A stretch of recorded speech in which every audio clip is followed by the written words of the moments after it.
The Jewish Channel's Week in Review. More basketball superstars hanging out at JCC's. Netanyahu softens his stance on the Palestinians, saying goodbye to one of the most prominent Jewish members of Congress, and more of the Jewish news that's changing your world right now in this episode of the Week in Review. Hello, and welcome to the Jewish Channel's Week in Review. I'm Stephen I. Weiss. The Israeli government is softening its stance on the Palestinian government in the West Bank.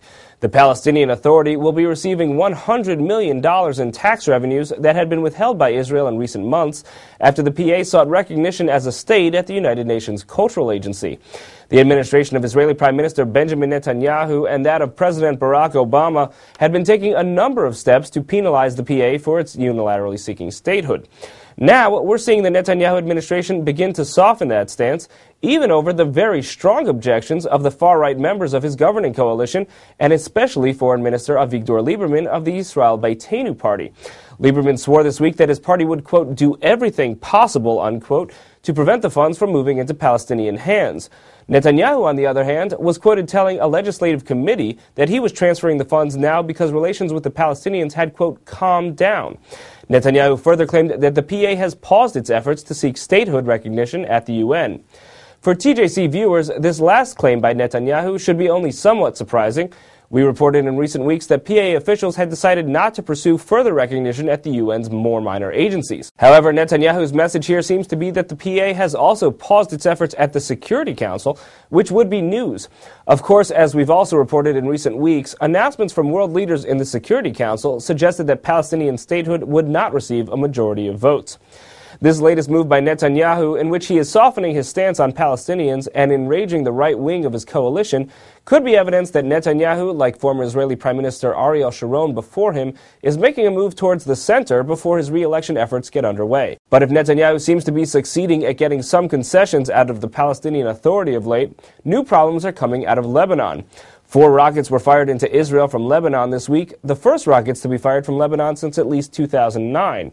No one was injured in the attacks, but 2 buildings were damaged and a gas tank was struck, leading to a fire that required hours to suppress by firefighters. An al-Qaeda affiliate called the Sheikh Abdullah Azzam Brigades claimed responsibility for the attacks, but Israel said it is holding the Lebanese government and army responsible for preventing cross-border attacks.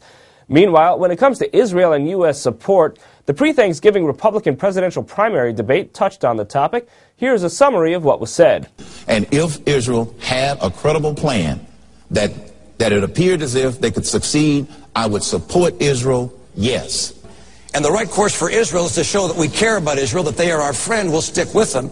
If I'm president of the United States, my first foreign trip, will be to Israel to show the world we care about that country and that region. Interest. It's called Israel.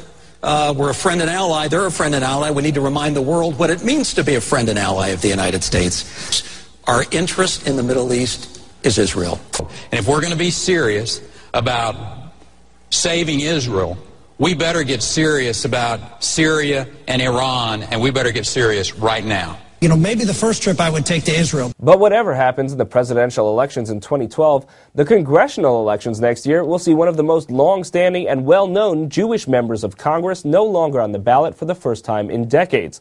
Barney Frank, the Democrat from Massachusetts, is well known for a number of things, including his brashness and outspoken nature. He's also the first member of Congress to be out of the closet as a gay man and repeatedly invoked Jewish heritage and values in making the case for various policy positions over the years. And while the congressman who will no longer have access to the House of Representatives gym might be expected to spend some time in his retirement at a Jewish community center, JCCs seem to be the new favorite hotspots for locked-out players in the National Basketball Association. We recently brought you news of LeBron James playing at the Mandel JCC in Cleveland, and now TMZ reports that the man he's trying to unseat as the greatest player in the league, Kobe Bryant, was shooting hoops at a JCC as well. The man who calls himself the Black Mamba engaged in a private training session at the JCC in Irvine, California this week. With basketball returning to major arenas this month thanks to a new collective bargaining agreement between the NBA and the Players Association, this is likely the last we'll hear of NBA players spending their time among the boobies and babies of local JCCs. However, it's possible that some Jewish attitudes have rubbed off on them. Both James and Bryant will be working on Christmas this year, as their teams have games scheduled for that day. There's no word yet on whether they'll be having Chinese food for their post-game meals. But if Jews can increase their relationships with professional basketball players, what other groups can they become more familiar with? How about Muslims? As Christian Needham reports, an effort is underway for just that. A rabbi and an imam walk into the Y. It sounds like a joke, but at the 92Y's recent program, Building a Global Muslim-Jewish Alliance, a rabbi and an imam really did sit down to discuss bridging the communication gap between Muslims and Jews. The discussion, which kicked off a new season of events for the Foundation for Ethnic Understanding at 92Y, featured Hampton Synagogue's Rabbi Mark Schneier in conversation with Imam Mohammed Shamsi Ali from the Islamic Cultural Center of New York. And Schneier noted the numerical necessity of bringing the two religions into a closer dialogue. As a Jew, I know that 14 million Jews cannot remain in a state of conflict with almost 1.4 billion Muslims.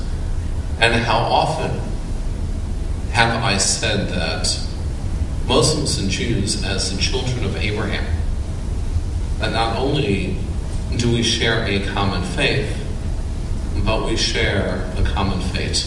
To hear more about building a global Muslim-Jewish alliance, please tune into the full broadcast edition of the Week in Review. Thank you, Christian. Jewish cultural contributions in the United States very often line up in two categories, the arts and left-wing activism. What happened when both of those combined in the middle of the last century? Meredith Gansman finds out. If a picture is worth 1,000 words, then the work of the New York Photo League is worth much more. In 1936, a group of young photographers, most of them Jewish first-generation Americans, started the Photo League in Manhattan. The League's documentary photography focused on capturing everyday life on the streets of New York during the turbulent times of the Great Depression, World War II, and the Cold War. The League's work is now on display in the Radical Camera at the Jewish Museum in New York City. Exhibit curator Mason Klein explains the photographs are surprisingly relevant to today's current events. Well, it is timely, and we did not foresee that, nor was it an intention to put a newsreel of unemployment lines and demonstrations that are happening throughout the world today. Looking at the photographs, one could mistake the images for the present day. But in their time, the Photo League's work innovated art's place in society, making it relevant to the wider public. And they decided that art could matter, art and photography could inform the public and really, in some way, become more than just illustration in a newsreel kind of context. Images documenting storefronts, subway lines, and average New Yorkers shed new light on the city. The Photo League was the first movement that really began to look at the urban environment of New York as the symbol of modernity and how best to really understand how people related. To see more on the Radical Camera and the New York Photo League, watch the full broadcast version of the Week in Review. Thank you, Meredith. Finally, we're all familiar with the story of Anne Frank, whose diary during the Holocaust remains a much-read book. But the last of those who knew her personally is telling her story in a different manner. Christian Needham has that story. The only living relative who knew Anne Frank when she was alive visited the 92nd Street Y recently to give a very personal perspective on the family life of the famous diarist. Budi Elias and his wife Gertie read excerpts from a cache of 6,000 never-before-seen family documents discovered in the attic of their family home in Basel, Switzerland. They also showed photos of the extended Frank family, and Budi recalled visits from Anne and her family before the onset of the Holocaust that ultimately claimed her life. They came often to us, to Switzerland, spent their vacation with us in Basel or in Sils Maria in the Engadin.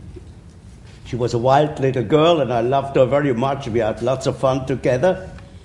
And that was going very well until 1940, when the German army invaded Holland. The borders were closed, they couldn't come anymore, but we could still correspond. And Anne was always a writer. She already, as a child, she wrote many letters to us. Many of them were saved. And correspondence went on. To hear more about a new book about the Frank family, please tune in to the full broadcast edition of the Week in Review.